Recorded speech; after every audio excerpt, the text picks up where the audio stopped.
Hello everybody, this is NCS and welcome back to Let's Play Vampire's Dawn, Reign of Blood.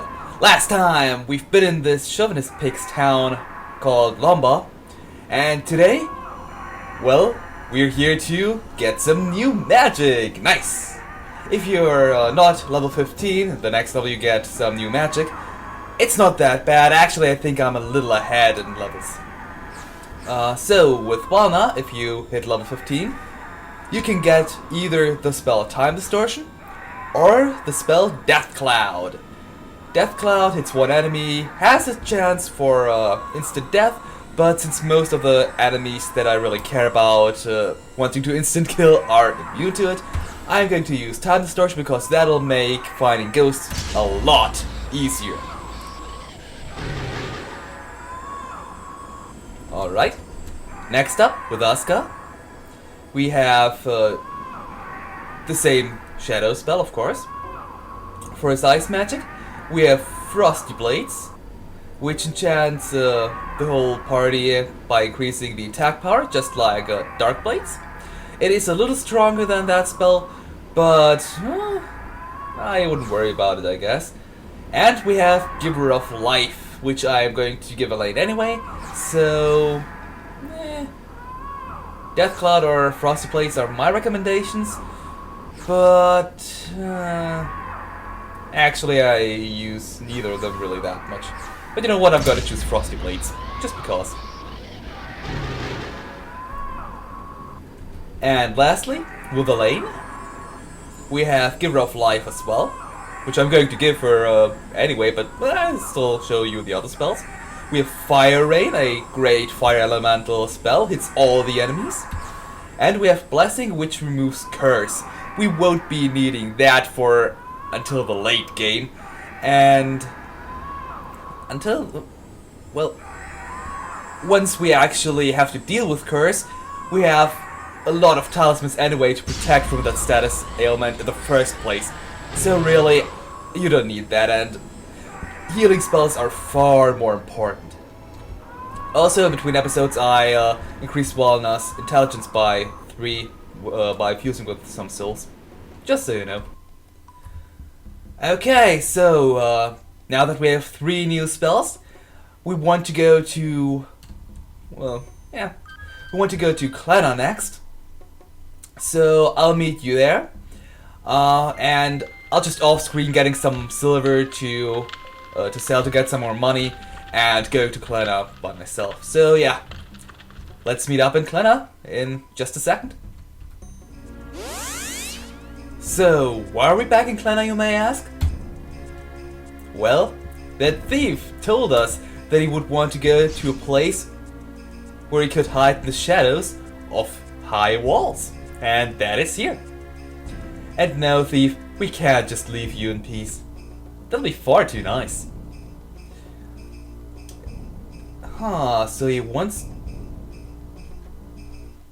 to go into some foresty town, huh?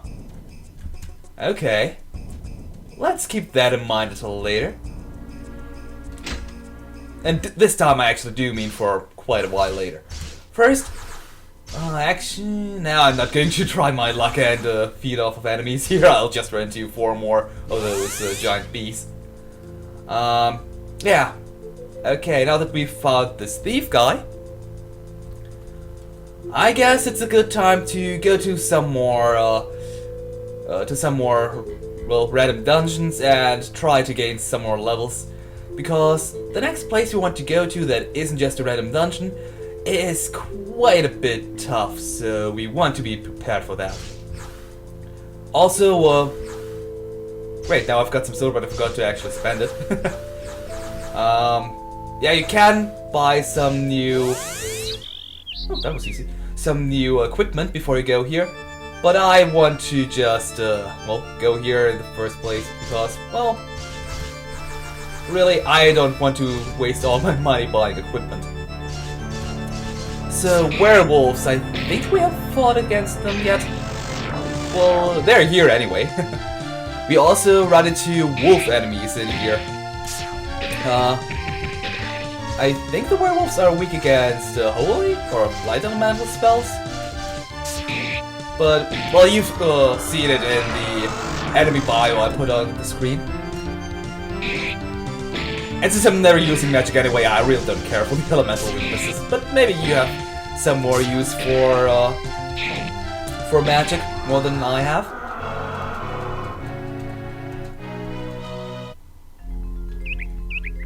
So, let's see, the first treasure is here. Nice.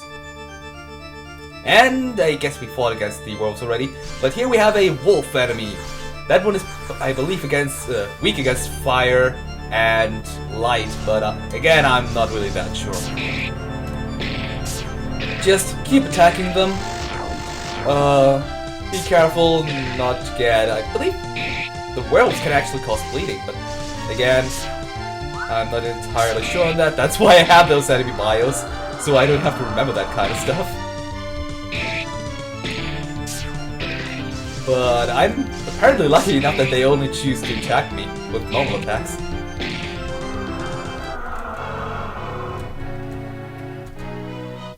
So anyway, in this treasure chest here, we have one pair of Eclair Claws, which is a better weapon for Elaine. Nice! Finally, she has a reasonably strong piece of equipment as well, or weapon. Here we have a red treasure chest. Unfortunately, we need 110 intelligence to open that, and seeing how we have only 56 intelligence, even with a couple of intelligence boosts, we're not going to open that until quite a while. Wow! You really noticed the attack increase for Elaine there. She's a lot stronger now. Here we have a life connector. Nice, I'm eventually going to use that, hopefully. And with hopefully, I mean hopefully I won't forget about it. Here in this chest we have an elixir. Nice. So now let's head to the right here.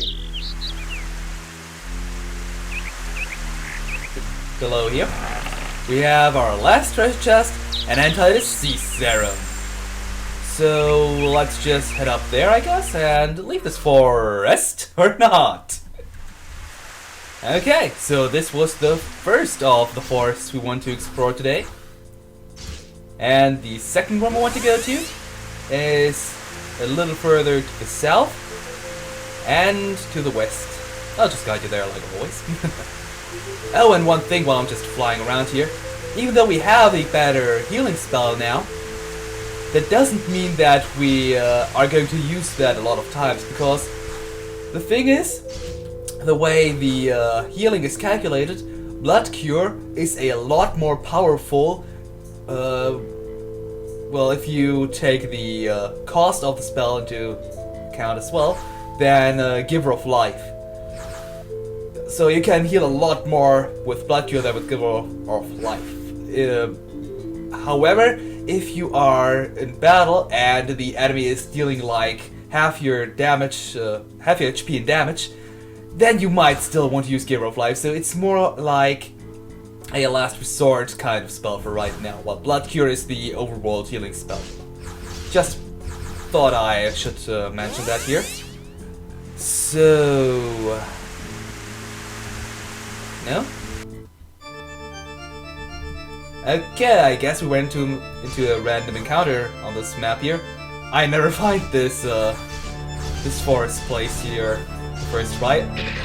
I believe it's somewhere actually, even though it's a forest, it's in a part that is not forest tiled on this world here. But yeah, new enemy here on this part of the world.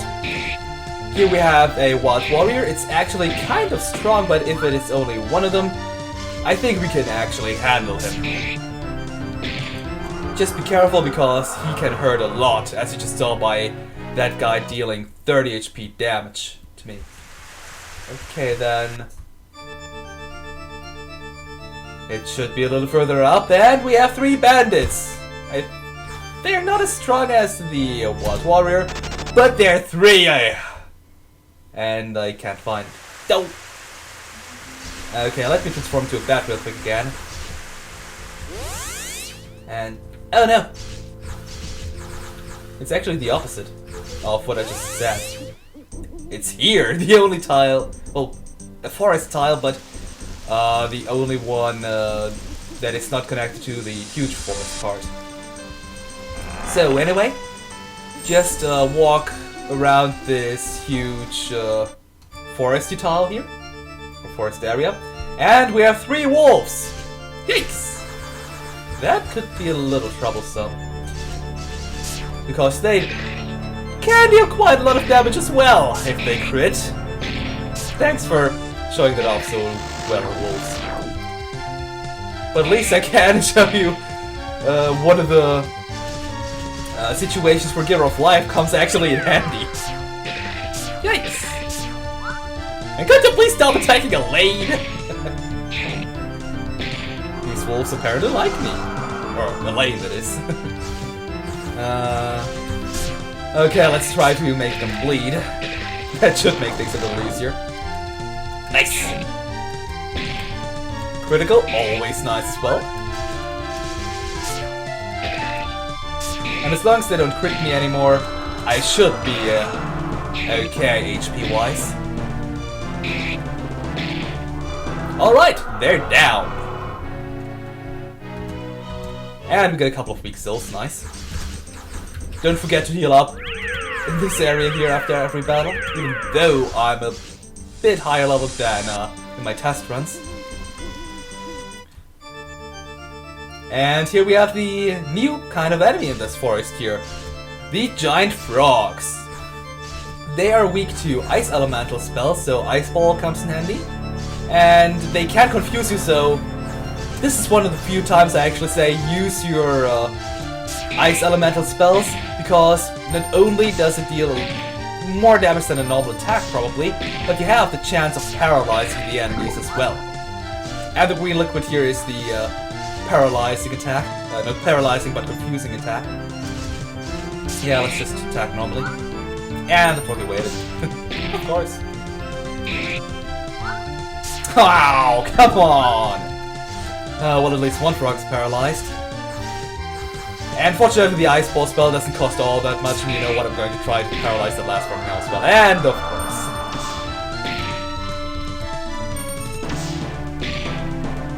Okay, now we have a rather easy battle. Or at least we should have. Now that the enemies can't do anything anymore. And yeah, we only deal 11 damage with wonderful one frog with a normal attack instead of an ice elemental one. So yeah, casting spells might not be a bad idea. Because confusion can really easily kill you if you're unlucky. Okay, don't forget to heal up. In the center there, we have a red treasure chest. You... Really, game? One step? Well, at least I did level up to level 16 with one in the lane at least. But yeah, that red treasure chest in the center there, you can get that by walking up down here. However, we need 130 intelligence to open that treasure chest, so we're not going to get that until quite a while. However, it does contain a white stone, so we do want to come back for that eventually. So, one more dungeon to go before we head to the next town. So, let's go up here. And let me check, where is that? There. Just like the last forest in the singular forest tile on this world map here. Or one below or something like that. So, and this forest here is pretty much like the last forest. Just a huge part of forest there, of trees in the center, and 2 treasure chests on the left, and one on the right, it seems. And we have a new kind of enemy here. In this forest here, we have still the frogs from the last area, but also red frogs. Red frogs are weak, still weak to ice, but they are resistant to fire, whereas the other kind of frogs are resistant to poison crap. Asuka has become ill. Crap! The illness status, I might have talked about it before, but I'm not certain if I haven't. The illness status is pretty much like the poison status in each game. It saps your HP for each round, but also it does sap your MP for each round in battle. So it's basically like the poison and the bleeding status for your characters combined. And the worst part is, it does not go away outside of battle. The only way to cure it is by using a spell that you only get way later in the game, or by using an item. And if you know me, you know that I hate using items. Or buying them at least, because I could spend the money on better stuff. So try not to get poisoned, but made ill. Anyway, this was the last treasure chest here, this heart protection, so just leave this area by walking off the sides, and be done with this area. Nice. That was quick. Next time here on Let's Play Vampire's Dawn Reign of Blood, we will go and explore another town. This was NCS, and farewell for now.